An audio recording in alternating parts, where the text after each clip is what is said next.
गुरुजी के चरणों में कोटि कोटि प्रणाम। गुरुजी बहुत बहुत धन्यवाद। लेकिन जब भी होगा तो मुझे ज़रूर इसमें शामिल कीजिएगा, क्योंकि मैं बहुत दिनों से आपसे जुड़ना चाह रहा था लेकिन जुड़ नहीं पा रहा था। आप सही में सच कहते हैं गुरुदेव। तो दुनिया के बहुत सारे ऐसे गुरु हैं जो लोगों को ठग ही रहे हैं, उनका समय व्यर्थ कर रहे हैं, लेकिन आप लोगों का समय बचाना चाहते हैं। जो इन फालतू व्यर्थ के कार्यों को वो पूजा समझ रहे हैं, उसी में अपना जीवन खपा दे रहे हैं, उससे आप बचा रहे हैं उनको। इसके लिए आपको बहुत बहुत धन्यवाद। मैं सच में पहली बार ऐसा गुरु देखा हूँ जो अपने शिष्य के समय को बचा रहे हैं, उनके बहुमूल्य समय का ध्यान देते हैं। आपसे जुड़ के मैं अपने आप को बहुत बहुत धन्य समझूंगा। आपको बहुत बहुत धन्यवाद गुरुदेव। प्रणाम आपको। प्रणाम आपको और प्रणाम आप सभी को। पहली बात समझें, बहुत सारे गुरु इस पृथ्वी पर हैं जो साधकों का शोषण कर रहे हैं, जो बलात्कार कर रहे हैं, जो फायदा उठा रहे हैं। बहुत सारे गुरु, मैं एक बात तुम्हें बोलना चाहूंगा, बहुत सारे गुरुओं को छोड़ दो। वो फायदा उठा रहे हैं, बलात्कार कर रहे हैं, शोषण कर रहे हैं, उनको छोड़ दो। क्या तुम शोषण होने के लिए तैयार हो?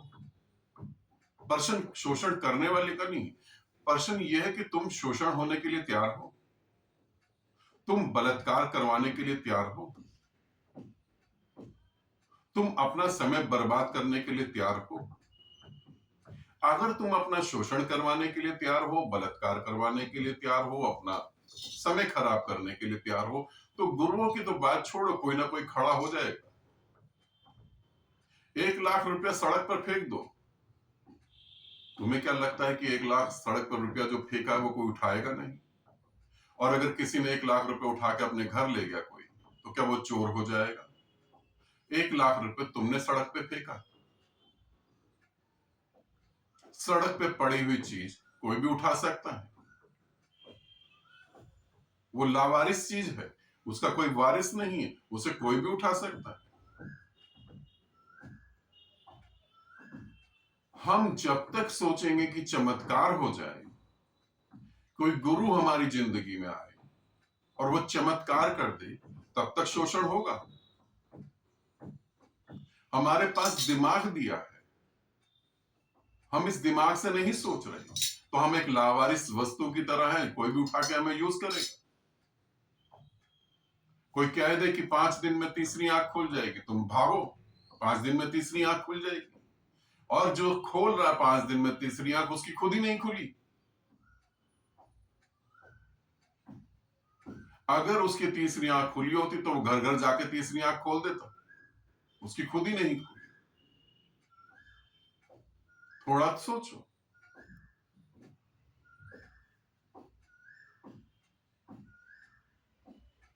हम सभी लोग एक चमत्कार की इच्छा के लिए जी रहे हैं। कोई आएगा, हमारे जीवन में चमत्कार करेगा। कोई आएगा, हम अमीर हो जाएंगे। किसी का आशीर्वाद मिलेगा, हमारी सारी वासनाएं तृप्त हो जाएंगी। जो मोक्ष को प्राप्त होता है, जिसे तुम गुरु कहते हो, वो एक बात समझता है, वो एक रहस्य समझता है। वो रहस्य ये होता है कि वासनाएं कभी पूरी नहीं होती। वासनाओं का स्वभाव है अधूरापन। जैसे पेड़ के पत्तों का स्वभाव है हरापन, वैसी वासना का स्वभाव है अधूरापन, उसे पूरा करा नहीं जा सकता। ये बात समझने के बाद ही वो वासनाओं से फिर आगे बढ़ता है। और तुम सोचते हो चमत्कार हो जाए।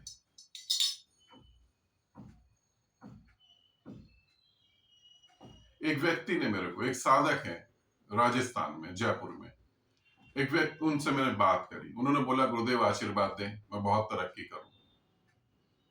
हाँ, मैंने कहा बिल्कुल, क्यों नहीं, मेरा आशीर्वाद तुम्हारे साथ है, तुम बहुत तरक्की करो। तरक्की की सीमा क्या है?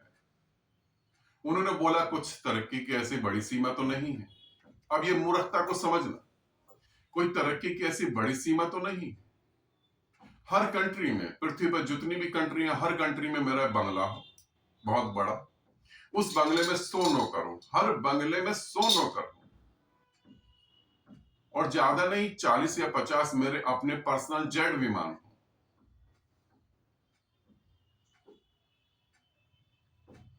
इस अगर व्यक्ति से पूछा जाए, हर कंट्री में 100, हर कंट्री में बंगले हो गए, एक बंगले में 100 नौकर हो गए, 40-50 जेट हो गए, क्या इसको ये कभी भोग पाएगा पूरी जिंदगी में? मगर नहीं। अब ये क्या करेगा? अब ये मेरे साथ ज्यादा समय जुड़ेगा नहीं। अब ये और गुरुओं के पांव छुएगा, गुरुओं के आगे नाक रगड़ेगा, गुरुओं के आगे रिक्वेस्ट करेगा, और जल्दी कोई ऐसा गुरु मिल जाएगा, वो कहेगा संसार में तरक्की भी मिलेगी और परमात्मा भी मिलेगा। ये सोने का लॉकेट पहन लो। अब पहनो तुम सोने का लॉकेट, तरक्की तो उसकी हो गई ना।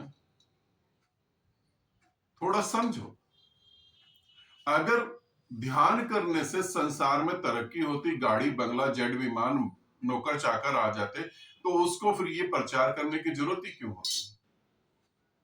वो खुद ही अपनी ऐशो आराम में जी रहा होता है, फिर दिल्ली छोड़ के भागने की जरूरत क्या होती? समझने की कोशिश करो, ऐसा कहीं कुछ भी नहीं है, मगर हमें उम्मीद है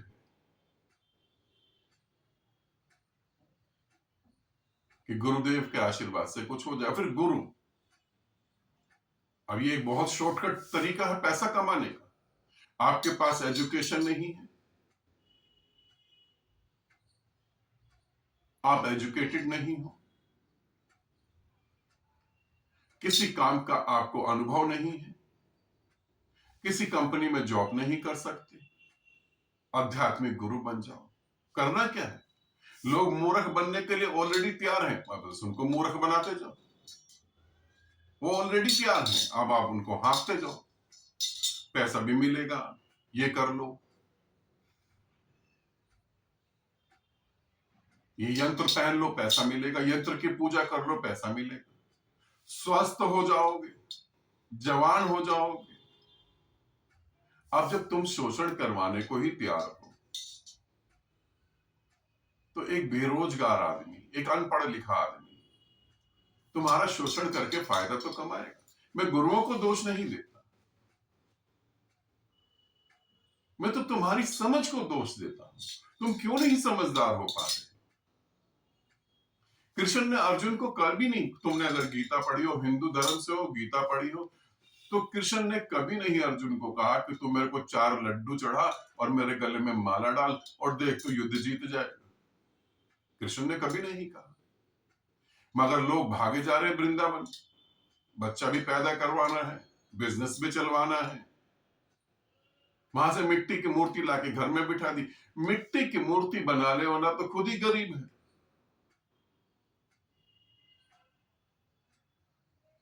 क्या कोई शोषण कर रहा है या शोषण करवाने को तुम तैयार हो? जीसस ने कभी नहीं कहा कि मेरे चमत्कार करें, ध्यान रखना, जीसस ने कभी नहीं कहा कि मेरे चमत्कार करें। जीसस ने कहा जो मेरे पिता पे श्रद्धा रखता है, जो मेरे पिता को प्रेम करता है, उसका कल्याण होता है। सिंपल सी बात है। तुम्हें अस्तित्व से प्रेम है तो तुम्हें कोई दिक्कत नहीं, मगर अब चमत्कार चल पड़े। बुद्ध ने कभी नहीं कहा कि किसी को गुरु नहीं बनाना। बुद्ध ने कहा अपने भीतर की आवाज को सुनना, अपने भीतर की समझ को देखना, सभी की बातें सुनना और निर्णय लेना जो तुम्हें ठीक लगे, और निर्णय से सीखना, अनुभव से सीखना। मगर अहंकारी लोग, बुद्ध ने गुरु नहीं बनाया, हम भी नहीं बनाए।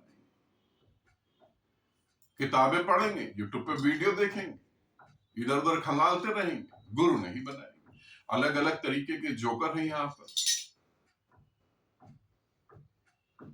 शोषण हम करवाने को तैयार हैं। जब हम शोषण करवाने को ही तैयार है तो दूसरे को दोष हम क्यों दें? बलात्कार करवाने को हम तैयार हैं तो फिर दूसरे को दोष क्यों दें? दूसरे को दोष देने की तो जरूरत ही नहीं। मैं साधकों का समय बचा रहा हूं, मैं साधकों पे मेहनत कर रहा हूं। हाँ, जिनको परमात्मा चाहिए, जो परमात्मा के साथ एक होना चाहते हैं, मैं उन्हीं पे मेहनत कर रहा हूं।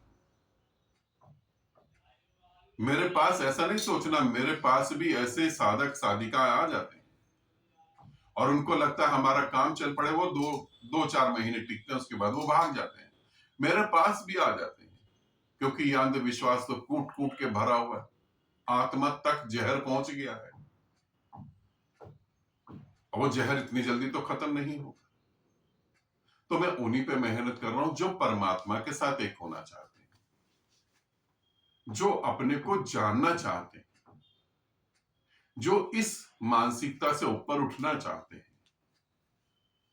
जिनको ये पता है कि पृथ्वी हमारा घर नहीं, हम यहां बस कुछ समय के लिए हैं, हमें कहीं और जाना है। कहां जाना है वो पता नहीं, जो वो पता लगाने की कोशिश कर रहे हैं, मैं उन्हीं के साथ मेहनत कर रहा हूं।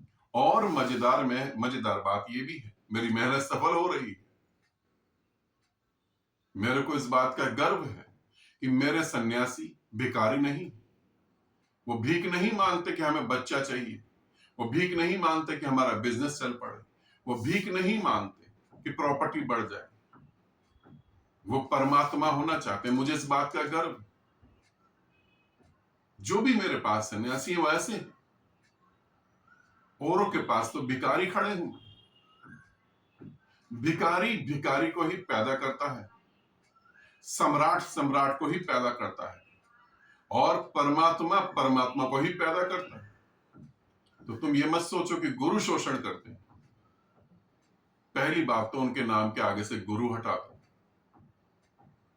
मगर ये ध्यान रखो तुम शोषण करवाने के लिए तैयार हो, इसीलिए तुम्हारा शोषण होता है।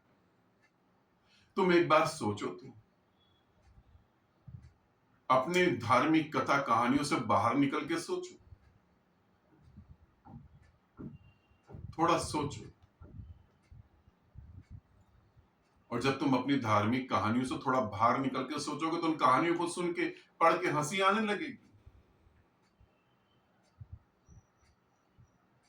अपना शोषण मत करवाओ, दोषी तुम खुद ही हो, कोई गुरु दोषी नहीं। बलात्कार मत करवाओ, तुम ही दोषी हो और कोई दोषी नहीं है। अपने को थोड़ा समझो, परमात्मा ने यहां बुद्धि दी है, उसका इस्तेमाल करो। उसने तुम्हें दी इसलिए थी कि इस्तेमाल करो, मगर तुम्हारा संकल्प है कि जैसे दी थी वैसे हम कोरी उसे वापस कर देंगे। हम यूज नहीं करेंगे, हम वैसे ही वापस कर देंगे। नहीं, यूज करने के लिए दी, यूज करो। आनंदित रहो, सदा खुश रहो। बहुत बहुत प्रेम आप सभी।